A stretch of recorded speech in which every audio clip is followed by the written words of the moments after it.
현재 한중일 3국은 왕이 외교부장의 적극 행보로 인해서 각국에서 다양한 해석이 등장하고 있습니다. 미국 정부의 대선이 끝난 이후에 중국은 사실상 바이든 정부를 새로운 미국 정부로 인정을 하고 그와 관련된 동북아시아 외교 전략을 준비하여 왕이 외교부장을 일본을 거쳐 한국에 파견했습니다. 한국에서 왕이 부장은 코로나가 안정이 되고 시 주석이 방한하겠다는 등 해석이 분분한 발언을 내놓았으며 중국 공산당의 관영 언론 글로벌타임스는 왕 부장의 방한은 미국의 압력에도 깊어진 한중 관계를 반영한다며 앞으로 한중 간의 관계가 매우 깊어지며 경제관계는 더욱더 견고하게 발전한다는 취지의 보도를 했습니다. 그런데 여기서 놓치지 말아야 할 것은 미국의 압력에도 불구 라는 말을 넣어 한국이 보란듯이 미국을 끼워 넣은 것입니다. 한국에서는 왕이 부장이 미국 관계를 의식하냐는 질문에 이 세상은 미국만 있는 게 아니다 라고 답하면서 우회적으로 한국이 미국 편에 서지 말고 중국 사이에서 잘 해보라는 취지의 태도를 보인 것으로 판단됩니다.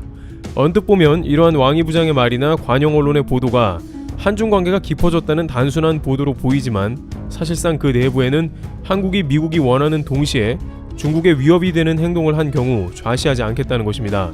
그것은 이미 과거의 사드 보복에서 볼 수 있듯이 중국은 언제든지 한국의 총공세로 나올 준비가 되어 있습니다. 중국 언론은 심지어 한국의 신남방 정책과 중국의 1대1로 구상이 겹치는 부분이 많다면서 중국의 1대1로 정책에도 한국이 협조하기로 했다는 한국 입장에서 듣기 거북한 발언들을 서슴없이 내보내고 있는 상황입니다. 이는 트럼프 행정부 때와는 전혀 다르게 한국에 적극적으로 관여하며 참견하는 모습으로 좀 더 발전한 모습입니다. 앞으로 중국은 동북아시아에서 한국과 일본의 고삐를 죄어 미국과 연합을 못하게 한 다음 패권을 다스리겠다는 뜻입니다. 이는 바이든 민주당 계열의 싱크탱크인 시너스가 한국을 좀 더 태평양 방어 전략에 끌어들여야 한다는 주장을 하고 있고 한국과 일본을 중국을 대항하는 전략으로 본격적으로 활용해야 한다는 구상을 밝히고 있는 맥락과도 일치합니다. 따라서 중국에서는 한국과 일본이 본격적으로 쿼드에 가담하고 중국을 대항한 군사 방위 연합을 구상하기 전에 왕이 부장을 파견해 동북아시아에서 중국의 위치를 인식시키고 한국과 일본의 각각 다양한 경로를 통해서 무언의 압박을 가한다는 것입니다. 그래서 한국에는 양국과의 관계가 깊은 상태이니 이것을 깨면 안 된다는 메시지를 주는 상황이고 일본에는 모테기 외무상과 왕이 부장의 회담 가운데 센카쿠는 중국당이라는 거북스러운 주제도 내뱉은 것이죠. 하필이면 이 말을 할 때 모테기 외무상은 웃고 있었고 그 자리에서 제대로 못 받아쳤다면서 일본 정계는 모테기 외무상의 태도를 놓고 한바탕 설전이 벌어졌습니다. 일본에서는 외무상이나 방위상이 관계가 좋은 동맹이 아닌 이상 웃기만 해도 그 자리에서 잘려나갈 수 있을 정도로 심각하게 봅니다. 2019년 대한민국과 초계기 갈등이 있을 때도 경직된 한일 관계 가운데 이와야 다케시 방위상이 정경두 국방장관과 만나 악수하다 웃은 게 원인이 되어 결국에는 아베가 경질을 시키고야 마는 일이 있었습니다. 하물며 이번에는 센카쿠가 중국당이라는 중국 외교부장 앞에서 모테기 외무상은 미소를 짓고 별 대꾸를 안 한 것이라서 일본 자민당에서는 폭발에 맞지 않았던 것입니다. 그런데 한편으로는 이렇게 웃으면 안 되는 상황에도 일본에서 웃을 수밖에 없었던 이유가 있다는 것입니다. 일본은 GDP 전세계 3위로 아쉬울 게 별로 없으나 GDP 2위인 중국에게는 저자세일 수밖에 없다는 것이죠. 특히 중국에서는 일본 경제를 여러 가지로 떠받쳐주며 코로나 이전에는 관광객도 압도적으로 많이 보냈습니다. 아무리 일본 군사동맹이 미국이고 우방국이라고 한들 일본의 살림을 상당히 책임져주는 것은 중국이기 때문에 스가 정권은 중국의 불합리를 알면서도 대놓고 반중하지 못하는 모습이 나오고 있는 것입니다. 따라서 이번 왕이 부장은 일본에 일종의 군기를 잡으러 온 상황이며 일본은 절대 강한 메시지를 못 내는 것입니다. 또한 중국은 북한이나 중국을 상대로 미국과 함께 장거리 미사일 배치를 고려한다는 것을 잘 알고 있습니다. 따라서 중국은 현재 국가안보 주요 정책으로 미국 본토까지 날아가는 미사일, 스텔스 폭격기, 핵잠 등을 마련했습니다. 물론 제대로 작동이 되는지는 검증이 되지 않았습니다만 그만큼 태평양 패권에 있어서 절대 미국에 지지 않겠다는 의도인데 그 길목에 1차적으로 버티는 것은 일본입니다. 한국은 북한과 붙어있는 상황이고 유사시에 독립적으로 움직이기 어려운 점이 있는 반면에 일본은 단독으로 중국의 작전을 수행하기 쉬운 데다가 동중국해에서 센카쿠 영토 문제도 대립 중이라는 것이죠. 따라서 중국은 일본을 본격적으로 견제할 만한 수단을 군사 분야뿐만 아니라 새로운 경제 정책도 준비 중입니다. 바로 중국이 전략물자와 첨단 기술의 수출 관리를 강화하는 내용의 수출관리법을 내달 1일부터 시행할 예정인 가운데 일본이 법 시행에 따른 파장을 주시하고 있는 것입니다. 중국은 지난 10월 전국인민대표회의 상무위원회에서 수출관리 법안 가결을 했습니다. 한 가지 흥미로운 것은 내용 면에서 일본이 한국에 저지른 수출 규제와 똑같다는 것입니다. 내달 1일 발효하는 이 법의 핵심은 중국 당국이 자국 안보에 위해가 되는 전략 물품을 제3국으로 수출할 수 없도록 규제하는 것입니다. 대상 물품은 대규모 살상 무기 관련이나 생화학 무기 등 테러 용도의 물품으로 중국 국무원과 중앙군사위원회가 심의를 거쳐 구체적인 대상을 정하도록 했습니다. 문제는 이러한 수출 허가제가 상당한 일본 기업을 위협하는 매우 중요한 조치가 될 것이라는 점입니다. 바로 일본이 과거 한 차례 중국 때문에 크게 고생했던 히토류인데요.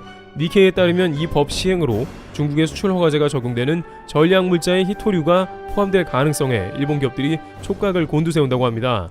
히토류는 17개의 원소의 총칭으로 소량을 추가하는 것만으로 소재 성능을 높여줘 산업의 비타민으로 불리는 핵심 물자죠.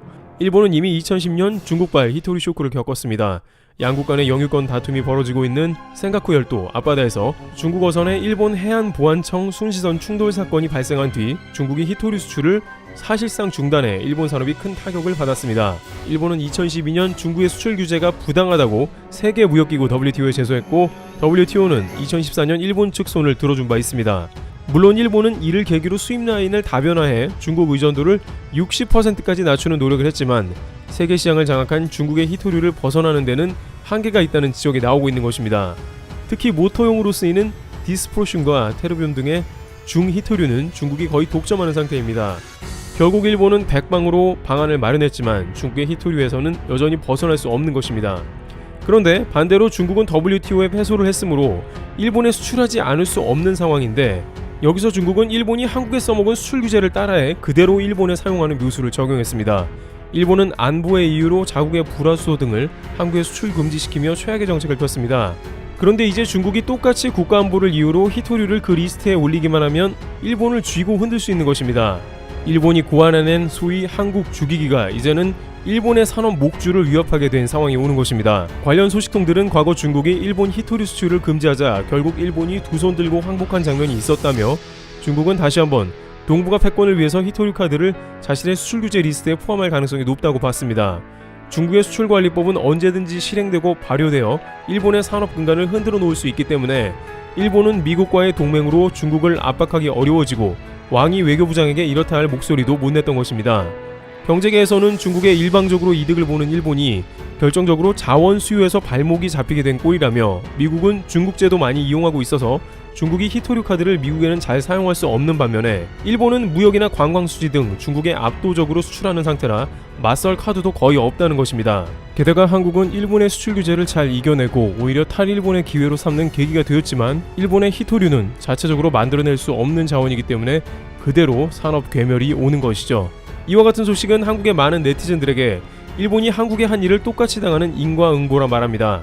자신들이 한국의 반도체 산업을 괴멸시키려고 말도 안 되는 억지스러운 정책을 펴고 웃었지만 반대로 이제 중국의 히토류에 일본 산업 전반에 매우 큰 피해가 올까봐 전전긍긍하고 있는 것이죠.